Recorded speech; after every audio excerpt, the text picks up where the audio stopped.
आप सभी लोगों ने ये तो देखा ही होगा और ये सुना भी होगा कि जो लोग ज़्यादा पूजा पाठ करते हैं, जो लोग थोड़े धार्मिक होते हैं, वो प्याज लहसुन बिल्कुल नहीं खाते हैं। तो ऐसा क्यों है? क्यों वो लोग प्याज लहसुन को इतना वर्जित मानते हैं? इसके पीछे क्या कारण है? तो मैं इनको पहले दो पक्ष रखता हूँ इसके आपके सामने, उन दो पक्षों को ठीक से समझेंगे।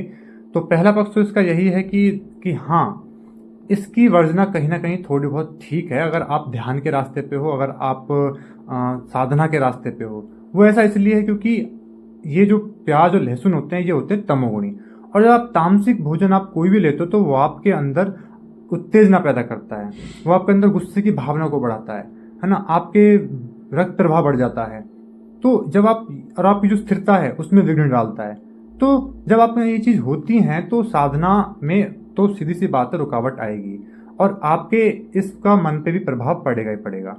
तो इसलिए कहीं ना कहीं एक छोटे लेवल पे, छोटे तबके पे इस चीज का वर्जना थोड़ी बहुत जरूरी है।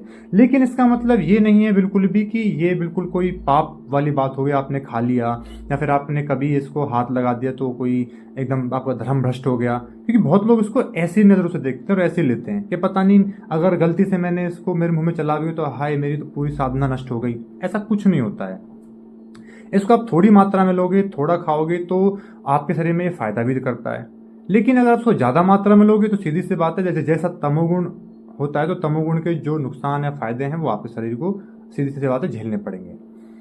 अगर आप कहीं, और दूसरी बात, अगर आप इस चीज में हैं, आप कहीं ऐसे क्षेत्र में हैं जहाँ पे आपको जैसे आप बॉक्सिंग में या फिर किसी खेल में, है ना, और किसी भी ऐसे क्षेत्र में जहाँ पे आपको एग्रेशन की थोड़ी जरूरत पड़ती है तो आपको तो जरूर लेना चाहिए चीज। तो ये इसका पहला पक्ष है कि ये तमोगुणी होता है और इसका जो गुण है उसका गुण के अनुसार हमारे शरीर पे प्रभाव डालता है। जब शरीर पे प्रभाव आएगा तो मन पे भी प्रभाव आएगा। दूसरा पक्ष है जो बहुत इंपॉर्टेंट है और बहुत ज्यादा इसको समझना जरूरी है, बहुत सूक्ष्म है। वो ये है कि जब एक साधक आध्यात्मिक रास्ते पे चलता है और वो साधना करता है तो बिल्कुल ऐसा नहीं है कि वो सिर्फ प्याज और लहसुन पे या पहनने पे, खाने पे अपनी ऊर्जा और समय नष्ट करे। क्योंकि जो ये बात है ये बहुत नीचे लेवल की बात है। मैं अगर काउंटिंग रखता हूँ कि 1 2 3 4, तो ये प्याज लहसुन वाली बात चौथे नंबर पे आती है। तो हमने सारा समय और अपनी ऊर्जा इधर नष्ट कर दी। जो पहले नंबर की चीज थी वो तो हमने करी नहीं। तो एक साधक को जरूरी होता है कि वो अपनी दिनचर्या को देखे, वो अपना आत्म अवलोकन करे, अपने विचारों को देखे, अपने आचरण को देखे, हैं, अपनी भावना को समझे। जब ये वो अपनी तरफ देखता है तब वो अपना मतलब कुछ कुछ निकल पाता है, तब वो थोड़ा सा आगे बढ़ पाता है आध्यात्मिक रास्ते पे। तो जो पहले पहले नंबर की चीज थी वहां पे तो हमने अपना ना समय दिया ना अपनी ऊर्जा लगाई। हमने चौथे नंबर की चीज पे अपनी सारी ऊर्जा और अपना सारा समय नष्ट कर दिया है। तो इसका कोई फायदा नहीं होने वाला है। चाहे आप कितना भी ये बोल दें कि मैं तो प्याज लहसुन नहीं खाता हूँ और मैं तो बहुत धार्मिक हूँ, पूजा पाठ करता हूँ, कोई फायदा नहीं होगा। कोई आध्यात्मिक आपकी उन्नति नहीं होने वाली है। जैसे कबीर जी बोलते हैं ना कि एक साधो सब सधे, कि एक के साधे सब सज जाता है। एक किसको साधने को बोल रहे हैं? वो उसी को बोल रहे हैं अपने जो अंदर बैठा हुआ है आत्म में, जो हमारा अहंकार है। आपने उसको साध लिया तो सब चीज सदती चली जाएंगी अपने आप ही। तो अगर आपने लास्ट वाले को नहीं साधा ना तो कोई नुकसान नहीं होने वाला है ज्यादा, लेकिन वो फिर भी सद जाती है। तो अगर आप थोड़ा खा लेते हो इसको, अगर आप थोड़ी अल्प मात्रा में औषधि के रूप में, तो ये फायदा भी करता है। तो हमें ध्यान किस पे देना है? आत्म अवलोकन पे पूरी अपनी ऊर्जा देनी है, पूरा अपना समय देना है। तब इसका कहीं ज्यादा हम फायदा ले सकते हैं।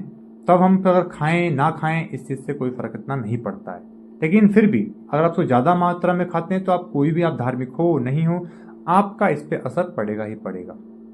लेकिन इसका धार्मिकता से कोई लेना देना नहीं है, ना ही कोई पाप पुण्य से इसका लेना देना है कि मैंने खा लिया मेरा धर्म भ्रष्ट हो गया, मैं तो पाप चढ़ गया। इसका ये सब उल जुलूल की बातें, इन पे कोई ध्यान नहीं देना है। तीसरी बात ये भी निकल के आती है कि कोई पुराणों में इसकी कहानी आती है कि जब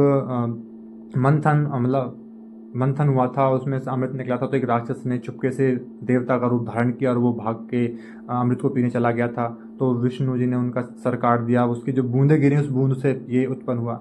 देखो वो कहानी है, वो कुछ समझाना चाह रही है। तो ऐसा नहीं है कि आप उसको ऐसे लेने की तो रक्त की चीज है या फिर ये तो कोई तो बहुत बुरी चीज हो गई है, वो ये नहीं है। इसका कहने का मतलब ये है कि जब आप इनको ज्यादा खाते हैं, मैं कहूँ तमोगुण में वही चीज होती है कि आप उसे ज्यादा और अनलिमिटेड इसको खाते हैं तो सीधी सी बात है, आपकी बुद्धि ऐसी हो जाएगी कि आपको, आपके अंदर जितनी भी जो बुराइयां हम बोलते हैं, चालाकी आ जाएगी, आप चालाकी करना, हिंसा, ठीक है ना, धोखेबाजी, इस तरह के ये हमारे अवगुण होते हैं, ये हमारे आने लगते हैं। तो उसका बस इतना सा मतलब है। इसे ये नहीं है कि भाई हमने तो इसको हाथ नहीं लगाना, हमारा धर्म भ्रष्ट हो जाएगा, इस तरह की उलझुल जुल बातें कोई ध्यान नहीं देना है। तो जो दूसरा पक्ष है उस पर ध्यान देना है। पहला पक्ष जो है वो भी सही है कहीं ना कहीं रूप में, लेकिन वो इतना सार्थक नहीं है, ठीक है, कि वो इतना कोई इम्पोर्टेंट नहीं है, उसको इतनी वरीयता नहीं देनी है।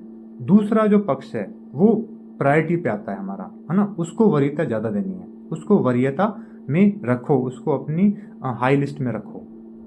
तो अगर आपको कहीं और सी बातें मिलती हैं तो ये बात जरूर समझना, इसका साइंटिफिक वे समझाना, और इसका दूसरा वे कि उसको धार्मिकता से ना जोड़ें। धन्यवाद।